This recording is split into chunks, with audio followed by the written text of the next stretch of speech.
It was done before everything happened the way they did later in 1999, so the ending has a happy ending.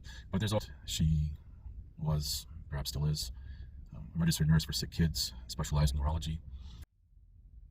Hello, it's May 2023, and this video is inspired by my going through what is left of my memories.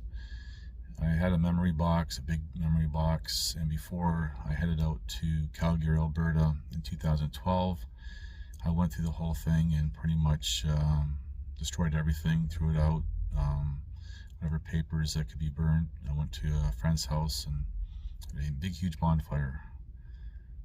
And so I'm just going through what's left of, I guess, my past, and just to get rid of whatever I have left. Don't really need it, just things that take up space. And I came across a few things that I was surprised, thought they were long gone.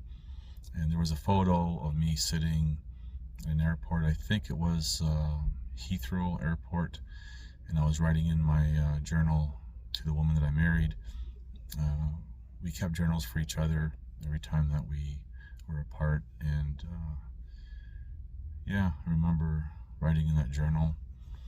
And then I came across, I had a tie collection when I was younger, and throughout my life I had, I don't know, like 50 or more ties, 60 ties, silk. Some of them were very rare and expensive, and came across what I had left over from my tie collection, and just kind of remembering, you know, all this stuff I'm just throwing out. Obviously I'm not going to have a need for any of these things. And then I came across a story I wrote. It was kind of a concept of like a children's book. And when I was writing it back in, I think I began writing it in 1998. I think I finished it in 1999. I can't remember, it's been so long. But anyway, kind of inspired at the time, you know, planning on having a family and children and having a story to read to them about the life that the woman and I, who would have been their mother, had, without getting into, you know, the details or sharing, actually letting them know it was, you know, us, because they're just children. The whole idea is a children's story, and, you know, maybe even, well, it was good enough, maybe have it published. But I came across one of the first drafts that I did of it, and I had typed it all out, and it was done before everything happened the way they did later in 1999, so the ending has a happy ending. But there's also, I wrote it to kind of have you know, moral to the story, to be careful and everything else. And I had to write it in such a way without being too, like, how do you write a children's story to, for example, avoid sex trafficking and all this other stuff. So the story itself is based on true events, but kind of had to tweak it somewhat. But the idea there, the fundamentals of the story is based on some facts. So I have it right here, you can see, and 7 pages. So what I'm going to do is I'm going to take the opportunity. I've never shared this with anyone, let alone putting it for the world to see and hear. So this is going to be a first. I'm going to read it, and yeah, enjoy. A light in a dark place. The story of a little squirrel. This is a story of a little squirrel named Molly V. The story goes like this. Once upon a time, there was a beautiful little squirrel named Molly V. Molly V had a good heart with lots of love. To add, she was very smart. She had 2 older sisters that she cared for very much, and a mother and father she always listened to. Molly V lived in a park far, far away. This was a small park, but it was filled with beautiful trees and flowers. Now Molly V had a problem, and this problem often made her sad. The problem was that Mama Squirrel did not always do good for Molly V, and always put her 2 sisters before her. Molly V could not even go play with the other squirrels her age. She always had to stay home and work. No matter how many nuts Molly V would gather, it would never be enough to make Mama Squirrel happy. The 2 sisters did not have good hearts. They never helped Molly V and spoke bad to Molly V a lot. This made Molly V so very sad. So sad she wanted to leave not only home, but dreamed about leaving the park.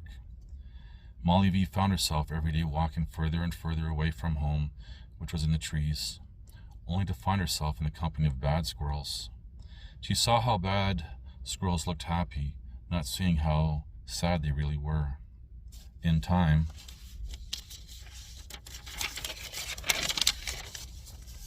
Molly V started to believe that how the bad squirrels were living would bring her happiness too.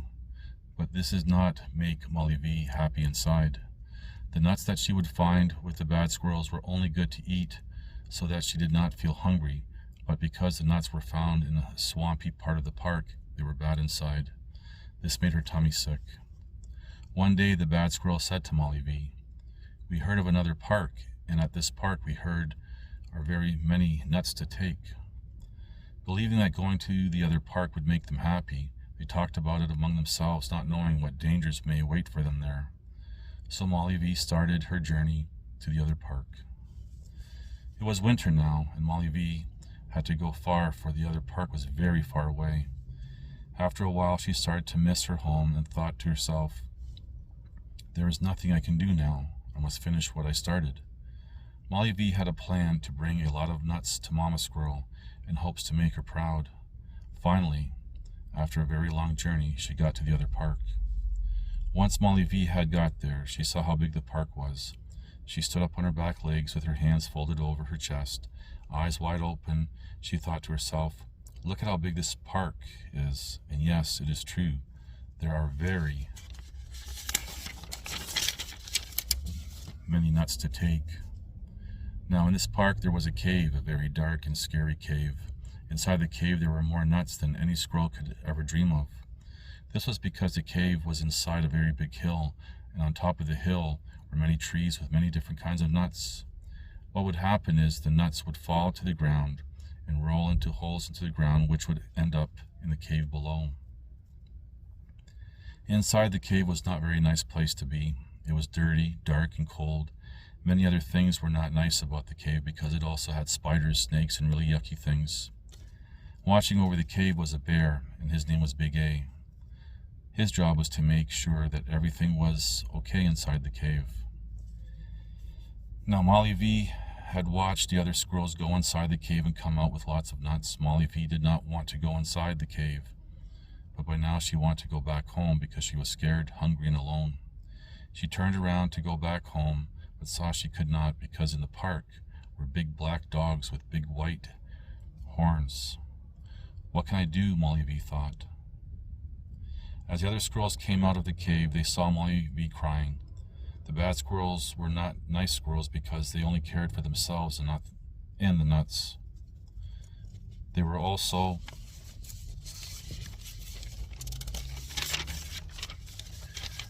dirty and smelly from the cave.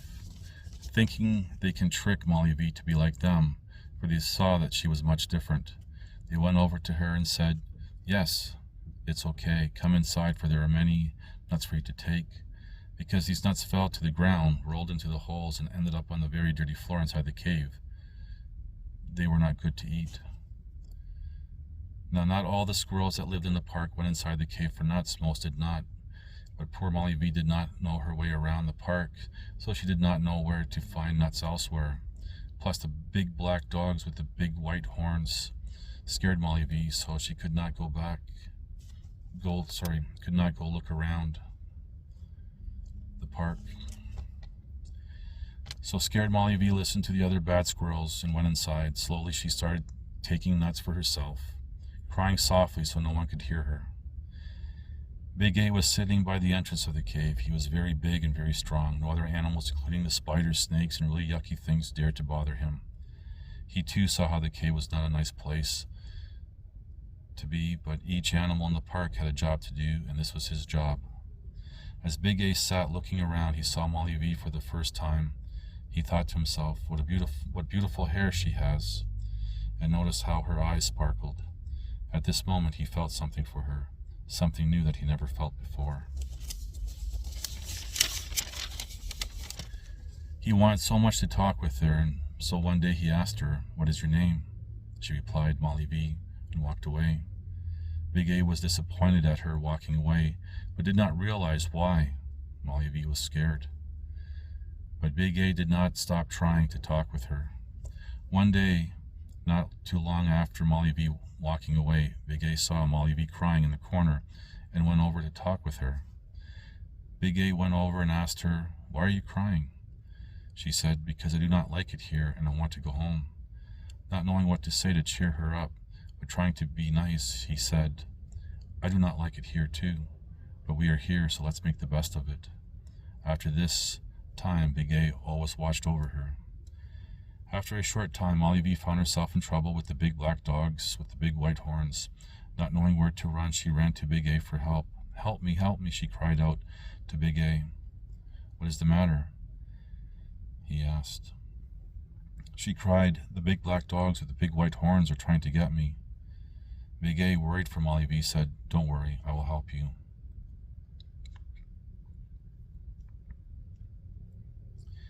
And so he did. He went out and growled a little and showed his teeth, knowing this would be enough. The big black dogs with the big white horns ran away, never to bother Molly V again. Molly V went to thank Big A for helping, knowing if he didn't help her, she would have been in trouble.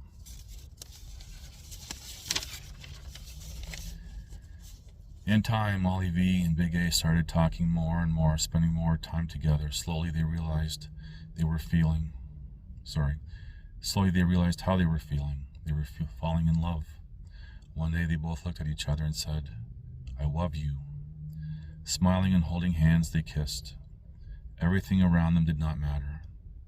As they were walking through the cave a few days later, Big A said to Molly V, "You are my light in a very dark place." And Molly V replied, "Yes, you too are my light in a very dark place."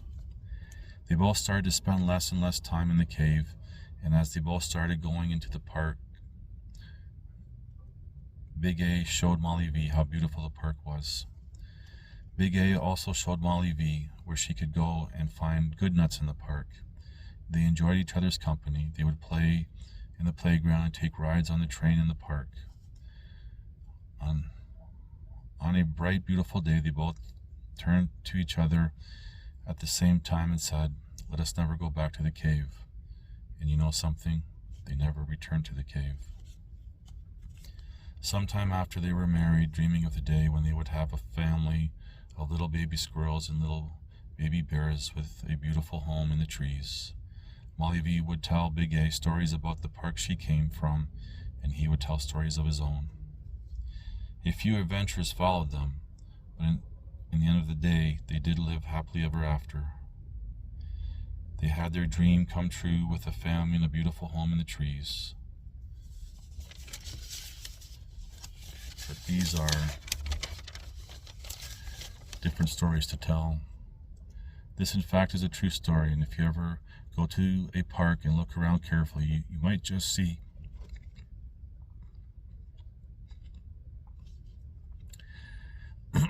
Molly V and Big A sitting there holding hands. The end. This story is dedicated to my wife, and I give her name, copyrighted 1999. The first time when I found that story today, I read it and got to the end and just started crying for some reason. I don't know. Perhaps just memories. The story has a happy ending. It was written before that chapter of my life finished. But for some people who may not know the whole complete story about the woman I married, she comes from Central and Eastern Europe. My family comes from there as well, but a different country.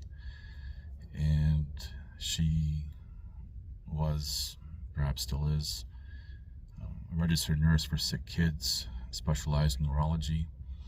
And she wanted to do something more. I'm skipping over a lot of the details, but she wanted to do, something big in her life, be like famous and stuff. So there was an agency that promised her, yes, come to America, Canada, whatever, and be movies and all this stuff, and like a movie star type of thing, whatever. So when she arrived, they took all her papers, and so she couldn't leave or do anything or go for help.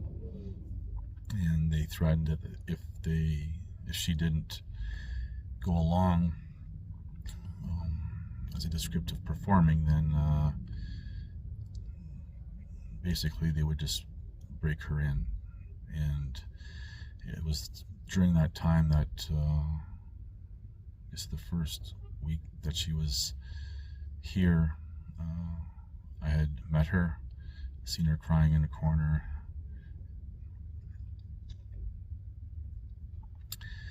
and that's how we met. And then about 6 months later we were married, and well, the story goes on from there. But that's the backstory to this story that I wrote. I'm not a writer by no means by profession. I've written stuff before. I've been paid for some of my writings, not like this, just other things, but by no means am I a professional writer. When I wrote my first manuscript, I tried it's based on a true story of my life from before I was born to the time I was writing it. But I tried to dress it up and make some parts sound more exciting than they really were, and but this, what I wrote here and I just read, that was my attempt in the 90s to write something, and really was just, again, for a story that I would have read to children that we would have had, and as I said, maybe if it was good enough, have it published. So anyway, it's take what you will from the story, and hopefully you enjoyed it.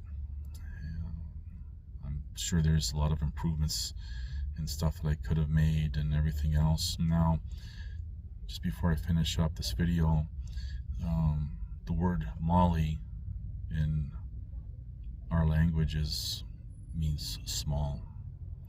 So it's not Molly as in the name, it's Molly as in small, or Mala. So anyway, I just wanted to share this for the first time ever, and thank you for watching. Please like, subscribe, comment, and share.